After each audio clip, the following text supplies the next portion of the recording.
तो इलस्ट्रेटर हमारे पास ओपन हो चुका अभी। तो ओपन करने के बाद सबसे पहले आप यहाँ पे फाइल पे आएंगे, न्यू फाइल आपने क्रिएट कर लेनी है यहाँ से, ठीक है। कंट्रोल एन इसकी शॉर्टकट की है, न्यू फाइल क्रिएट की। न्यू फाइल का नाम दे देंगे यहाँ पे लोगो डिज़ाइन, ठीक है। 2 रख दिया मैंने। पेपर का साइज़ लीगल या A4 रखना चाहते हैं वो रख लें आप। ओरिएंटेशन में लैंडस्केप रख रहा हूँ। बाकी अगर आपने कोई सेटिंग करनी है तो आप यहाँ से इसकी सेटिंग जो है वो पेज की सेट कर सकते हैं, ठीक है। पेज सेटअप करने के बाद ओके प्रेस कर देना, आपका पेज जो है वो क्रिएट हो जाएगा।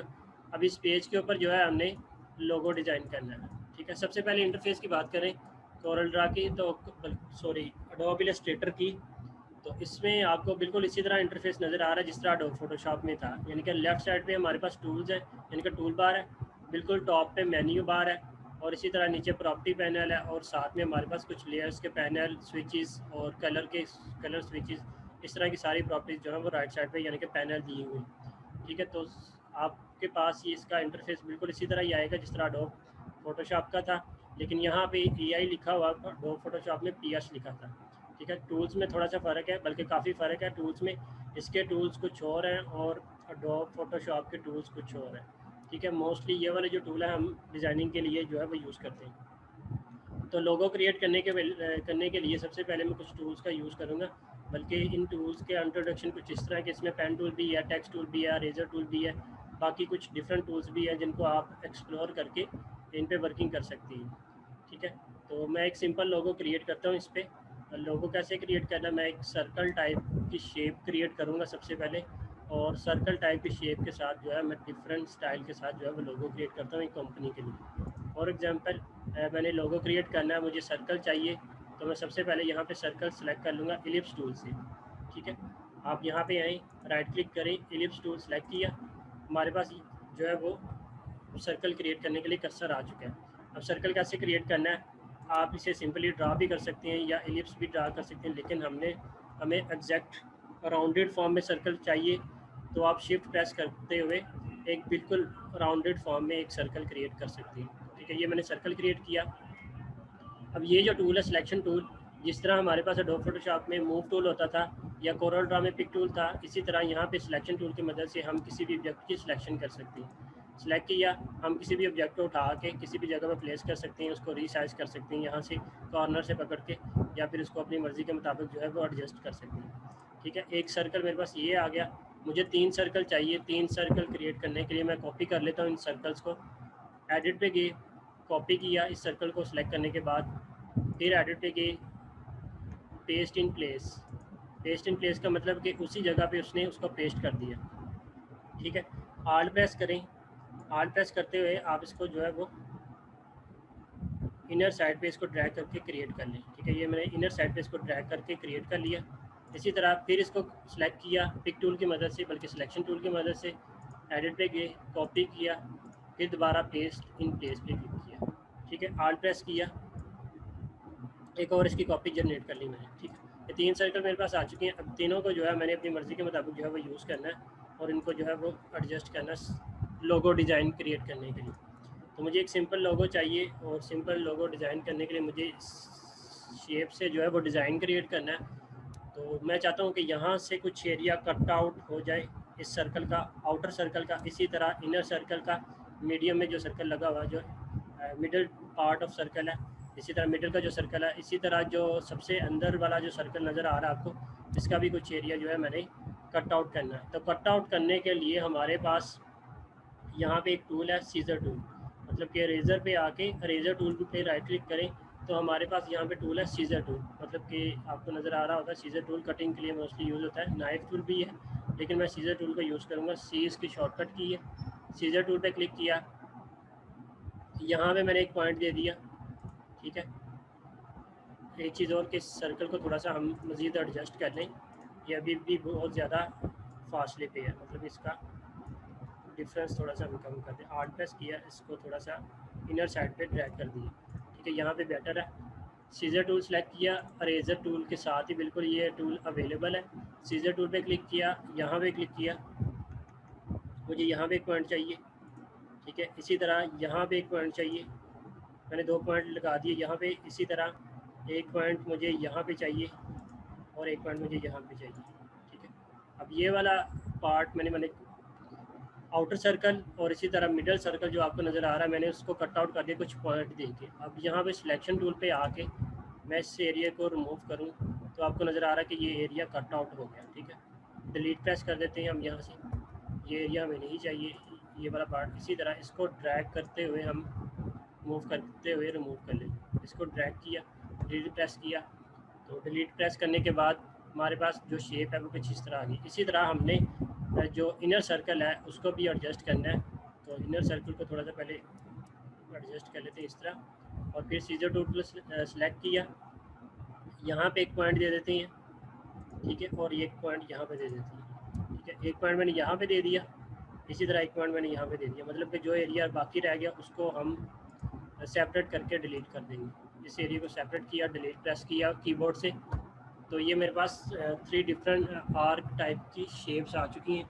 अब इन्हीं के मुताबिक मैंने जो है वो लोगो क्रिएट करना है और इसको जो है एक लोगो की शेप देनी है, एक डिज़ाइन क्रिएट करना है, ठीक है। मैंने तीनों को सिलेक्ट किया। तीनों को सिलेक्ट कैसे करना है, सिलेक्शन टूल की मदद से तीनों को ड्रैग करके सिलेक्ट कर लिया, ठीक है। सिलेक्शन करने के बाद यहाँ पे आपके पास ऊपर सबसे पहले स्ट्रोक पैनल नज़र आ रहा है और साथ ही हमारे पास वेरिएबल विड्थ प्रोफाइल आ रही है। मैं यहाँ पे इसका स्ट्रोक बढ़ा दूँगा, मतलब स्ट्रोक यहाँ से इसका बढ़ा दूँगा, मतलब कि जो आउटलाइन है, मतलब कि जो लाइन का वेट है वो बढ़ जाएगा, ठीक है। उसके बाद 25 इसको दे देते हैं। उसके बाद यहाँ पे वेरिएबल विड्थ प्रोफाइल को चेंज करेंगे। यहाँ पे मैं प्रोफाइल 1 कर रहा हूँ, ठीक है। तो ये देखें कि हमारे पास एक डिज़ाइन जो है वो क्रिएट हो गया। अब यहाँ पे अगर हमने इसका स्ट्रोक भी कम करना तो स्ट्रोक कम भी कर सकते हैं, ठीक है। तो ये इतना ठीक है। तो ये डिज़ाइन हमारे पास यहाँ पे बन चुका है इतना। अब इस डिज़ाइन को मज़ीद हमने जो है वो सेट करना। सबसे पहले हमने सर्कल क्रिएट कर लिया, कॉपी पेस्ट कर लिया, हमने डिफरेंट शेप्स को कंबाइन करेंगे। हम डिफरेंट एजेस को कंबाइन करके हमने अलग कर लिया सीजर टूल की मदद से। इसी तरह अप्लाई स्ट्रोक एक्सपैंड करेंगे, ठीक है। सेलेक्ट शेप्स एंड एक्सपैंड इसलिए करते हैं कि जो हमारे पास शेप्स होती हैं उनको एक्सपैंड भी लाजमी करना होता है ताकि हमारे पास जो इलस्ट्रेशन है वो अच्छे तरीके से बन जाए। ऑब्जेक्ट पे जाके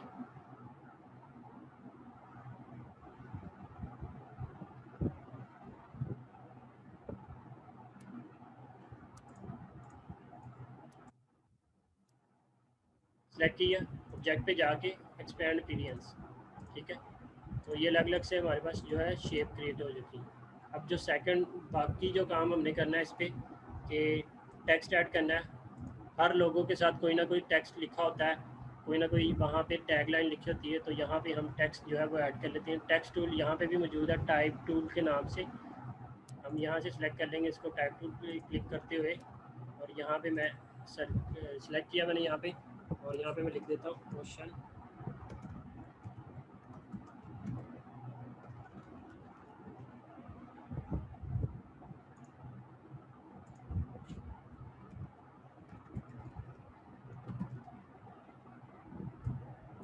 इसको बोल्ड कर देते हैं यहाँ से, बल्कि सिलेक्ट करने के बाद एरियल फॉन्ट यूज़ करूँगा मैं यहाँ पे।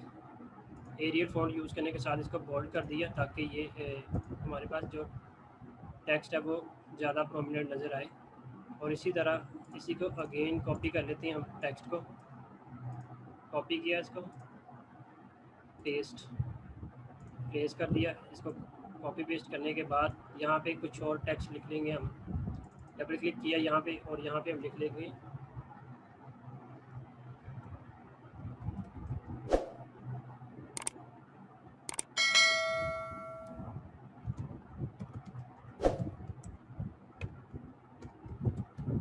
इसका साइज़ जो है हम कम कर देंगे।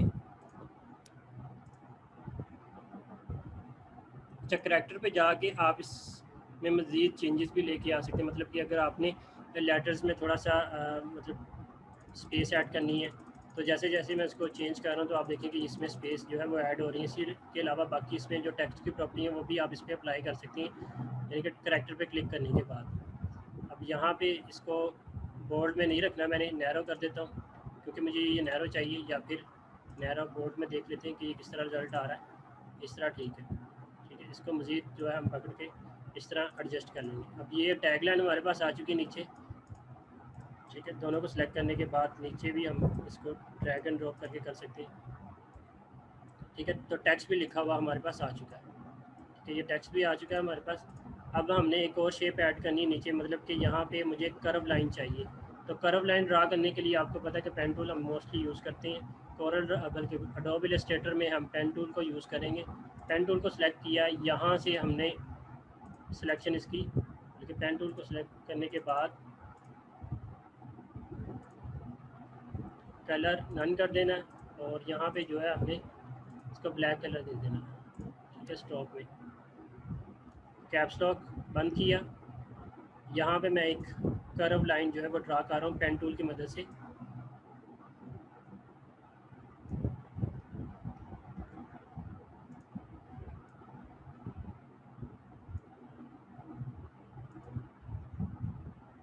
ठीक है,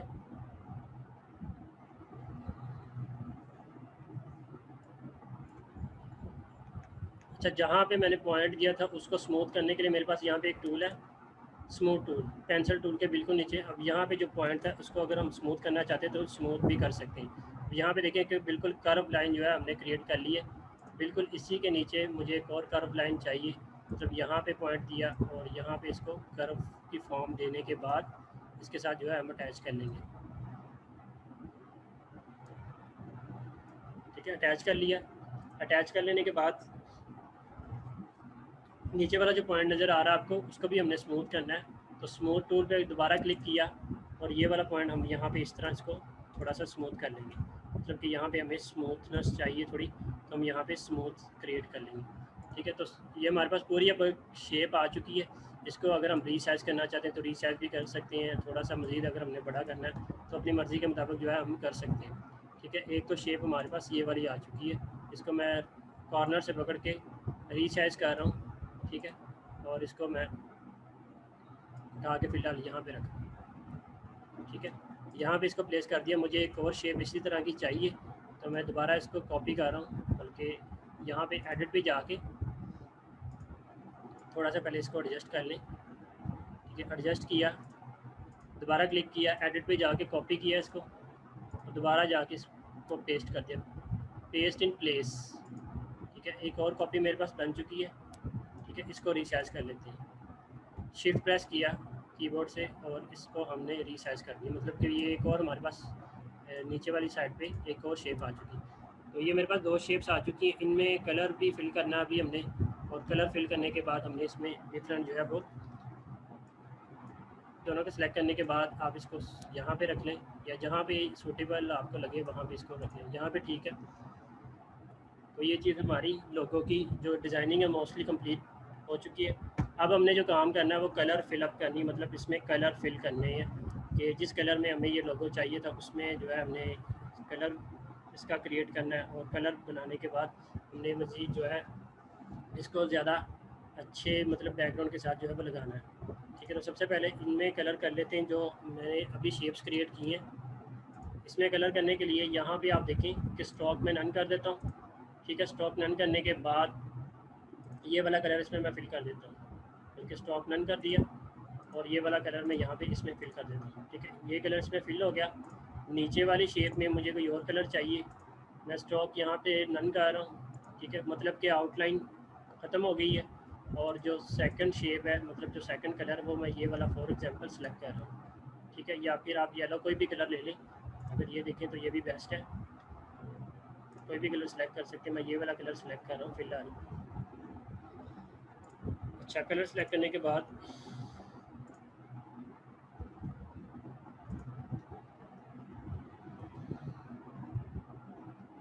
इसका कलर भी हम इसी के मुताबिक रख लेते हैं, ये वाला कलर सेलेक्ट कर दिया। और अब हमने इन शेप्स का कलर जो है वो चेंज करना है। अब अगर मैं इस शेप पे क्लिक करूँ तो ये देखिए थोड़ा सा इशू आ रहा है। तो इस चीज़ को ख़त्म करने के लिए हमें क्या करना पड़ेगा, कंट्रोल जी किया, तीनों को सिलेक्ट किया और यहाँ पे ऑब्जेक्ट पे जाके अनग्रुप कर दिया, मतलब कि अलग अलग कर दिया।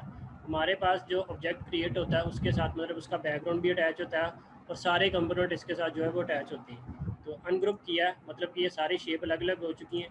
अब ये शेप अलग है, उनके साथ जो बैकग्राउंड थे वो भी अलग अलग हो चुके हैं। अब इसमें अगर मैं कलर करूँ तो कलर हो जाएगा, इसमें कलर कर रहा हूँ वही कलर, दोबारा सेलेक्ट किया, अच्छा इस पर क्लिक किया,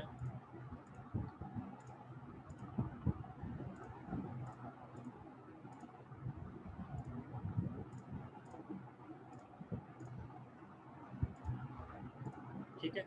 तो ये हमारा जो है वो अब लोगो क्रिएट हो चुका है। कंट्रोल 0 कर रहा हूँ तो लोगों का कलर भी हमने चेंज कर लिया और हमने डिज़ाइन भी क्रिएट कर लिया। एक चीज़ और की, जहाँ पे फाइनेंस कंसल्ट कंपनी लिखा हुआ है इसका कलर भी हम इसी के मुताबिक रख लेते हैं। इस पर क्लिक किया और इसका कलर हम ये वाला रख देते हैं, ठीक है, क्योंकि नीचे वाला कलर हमने ये वाला यूज़ किया, ठीक है।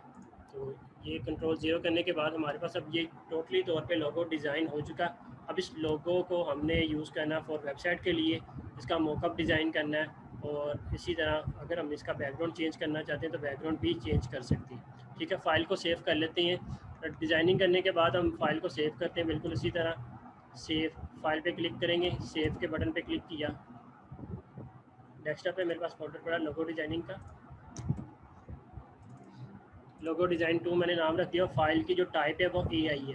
एडोब इलस्ट्रेटर की जो सोर्स फाइल होती है वो लाजमी याद रखें कि save as type Adobe Illustrator, AI की फ़ाइल होती है, मतलब एडोब इलस्ट्रेटर। तो इस फाइल को सोर्स फाइल के तौर पे हमने हम सेव कर लेंगे इसको। सेव पे क्लिक किया तो हमारे पास जो फाइल आ जाएगी एडोब इलस्ट्रेटर CC वर्जन की। तो अभी मैं फोल्डर में आपको दिखा देता हूँ, ठीक है। ये हमारे पास फाइल आ चुकी है AI की, ठीक है, क्योंकि हमने अभी इसको सेव किया और इसकी टाइप जो है वो AI है, एडोब इलस्ट्रेटर AI की फ़ाइल है, ठीक है। उसके बाद जो है हम इसको PNG की फ़ाइल के तौर पे सेव करेंगे या JPG के तौर पे भी हम इसको सेव कर सकते हैं। मैं फ़ाइल पे क्लिक कर रहा हूँ और यहाँ पे अगर मैं क्लिक करूँ सेव फॉर वेब, मतलब मैंने इसको वेब के लिए यूज़ करना है या फिर डिजिटल मीडिया के लिए इसके यूज़ करना है, तो सेव फॉर वेब पे क्लिक किया, ठीक है। सेव पे क्लिक करने के बाद एक यहाँ पे इशू आ रहा है कि ये देखें कि इसके बैकग्राउंड पे कुछ वाइट एरिया है, मतलब कि यहाँ पे मैंने सेलेक्ट किया था PNG, यहाँ पे सेलेक्ट कर लेंगे PNG, क्योंकि हमें जो PNG में चाहिए लोगो उसको ही हमने यूज़ करना है। और यहाँ पे आपने चेक लगा देना ट्रांसपेरेंट, अगर आप ट्रांसपेरेंट नहीं करते तो इसका बैकग्राउंड वाइट आता है, लेकिन जैसे ही मैं ट्रांसपेरेंसी पे क्लिक कर रहा हूँ तो मेरा जो बैकग्राउंड है वो ऑटोमेटिकली तौर पर रिमूव करके मुझे देगा, सिर्फ ये लोगो ही नज़र आएगा। अच्छा, एक इशू आपको नज़र आ रहा है यहाँ पे कि जहाँ पे लोगो क्रिएट है वहाँ पे सिर्फ वाइट एरिया मुझे दिखा रहा है, ठीक है, बाकी एरिया ट्रांसपेरेंट ही है, लेकिन जहाँ पे लोगो है सिर्फ वही एरिया उसने मतलब कि वाइट एरिया रखा है। तो इस प्रॉब्लम को सॉल्व करने के लिए क्या करना पड़ेगा कि जैसा कि आपको पता है मैंने इनको अनग्रुप किया था इन ऑब्जेक्ट्स को, तो इनके बैकग्राउंड भी साथ साथ अनग्रुप हो गए थे। तो आप ऐसा करें कि यहाँ पे आके यहाँ पे क्लिक करें, इसका बैकग्राउंड डिलीट कर दें, यहाँ पे आके यहाँ पे क्लिक करें, इसका बैकग्राउंड डिलीट कर दें। थर्ड जो शेप है उसका बैकग्राउंड सेंटर में क्लिक करने के बाद डिलीट प्रेस कर दें। अब तीनों शेप्स के बैकग्राउंड जो है वो रिमूव हो चुके हैं। तो रिमूव कर लेने के बाद हम फाइल को सेव करेंगे फॉर वेब के लिए, सेव फॉर वेब, या फिर हम इसे एक्सपोर्ट कर लेंगे। सेव फॉर वेब पे क्लिक करें।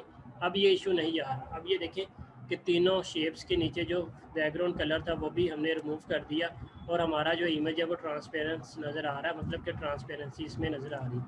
जी PNG पे क्लिक किया, PNG 24 पे आपने टाइप सेलेक्ट कर लेनी है और ट्रांसपेरेंसी यहाँ पे आपने चेक लगा देना, ठीक है। सेव के बटन पे क्लिक करेंगे और जहाँ पे हमने इसको सेव करना वहाँ पे जाके हम इसको सेव कर लेंगे, ठीक है। डेस्कटॉप पे जाके लोगो डिज़ाइनिंग के फोल्डर में हम इस फाइल को सेव कर लेंगे। लोगो डिज़ाइनिंग 2 का नाम मैंने इसको दे दिया और सेव किया, तो ये फ़ाइल मेरे पास PNG की फॉर्म में सेव हो चुकी है। यहाँ पे देखिए तो ये हमारे पास जो लोगो आ रहा है वो PNG की फॉर्म में आ रहा है, ठीक है, मतलब इसका जो बैकग्राउंड है वो ट्रांसपेरेंट है, ठीक है। तो ये लोगो हमारा डिज़ाइन हो चुका है टोटली तौर पे। इस फाइल की जो टाइप है वो PNG है, ठीक है, PNG फाइल टाइप है। अब हमने लोगो का मॉकअप डिज़ाइन करने के लिए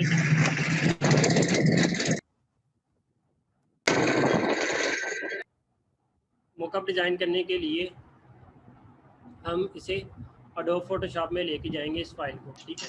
तो सबसे पहले आपने फ़ाइल को ओपन कर लेने सेव करने के बाद हम इसी PNG फाइल को एडोब फोटोशॉप में ओपन करेंगे। एडोब फोटोशॉप ओपन किया,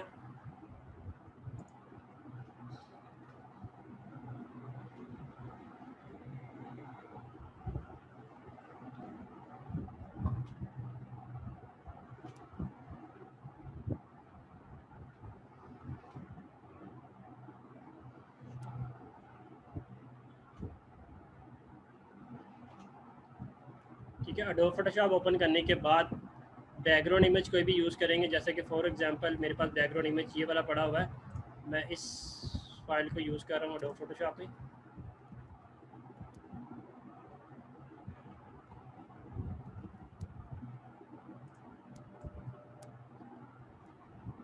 ठीक है, ये मेरे पास इमेज है, इसको मैंने ओपन किया।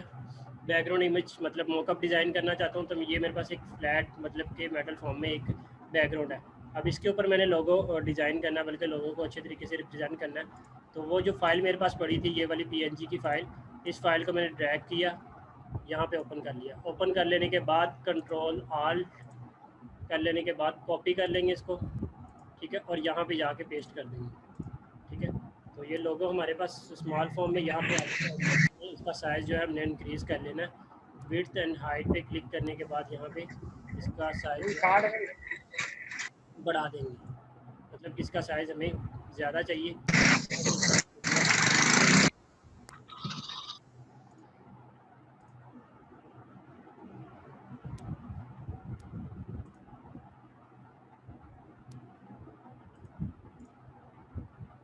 ठीक है, तो ये हमारा लोगो यहाँ पे आ चुका है। अब इस पर इफ़ेक्ट वगैरह हमने अप्लाई करना है, तो इफ़ेक्ट वगैरह बिल्कुल उसी तरह हम यहाँ पे राइट क्लिक करेंगे, ब्लेंडिंग ऑप्शंस पे जाएंगे। ब्लेंडिंग ऑप्शन पे जाने के बाद यहाँ पे हम इस पर इफेक्ट अप्लाई कर देंगे, मतलब कि मुझे बेवल इम्पोज चाहिए, तो ये वाला इफेक्ट मैंने अप्लाई कर दिया। तो यहाँ पे देखें कि आप इसका साइज़ अगर बढ़ाना चाहते हैं तो बढ़ा सकते हैं, सॉफ्टनेस या फिर साइज़ जो भी, अगर आपने एंगल इसका चेंज करना है तो आप इसका एंगल भी चेंज कर सकती हैं। ठीक है, स्क्रीनिंग में कलर कौन सा आ रहा है वो आप चेंज कर सकते हैं। डार्क रिजल्ट लेके आना चाहते हैं तो डार्क रिजल्ट लेके आ सकते हैं। ठीक है, आई मीन की सारी प्रॉपर्टीज़ आप यहाँ से सेलेक्ट करते हुए इसको दे सकती हैं। अगर आपने स्टॉक अप्लाई करना तो स्टॉक अप्लाई कर दिए, आउटर देना है तो ये आउटर आपके पास इस फॉर्म में जो है वो आ जाएगा। ठीक है, ड्रॉप शेडो अप्लाई करना चाहते हैं तो ड्रॉप शेडो भी आप अप्लाई कर सकते हैं। ड्रॉप शेडो फॉर एग्जांपल मुझे ग्रे स्केल या वाइट ब्लैक में चाहिए ड्रॉप शेडो, तो ये ब्लैक में ड्रॉप शेडो जो है वो अप्लाई हो चुका है। ठीक है, अब ये टोटली तौर पे हमारा लोगो जो है वो डिज़ाइन हो चुका है। ओके प्रेस किया तो ये प्रॉपर्टीज़ भी हमने अप्लाई कर दी और उसको कंट्रोल 0 किया, तो ये देखें कि हमने लोगों का मॉकअप भी डिज़ाइन कर लिया। फाइल को सेव कर लेंगे। ठीक है, PSD फाइल फॉर्मेट को भी PSD फाइल फॉर्मेट में इसको सेव कर लेंगे, लोगो डिज़ाइन। ठीक है, और इसी तरह JPG फाइल फॉर्मेट में इसको सेव कर लेंगे। Export for web, JPG select है और फाइल को हम यहाँ से सेव कर लेंगे।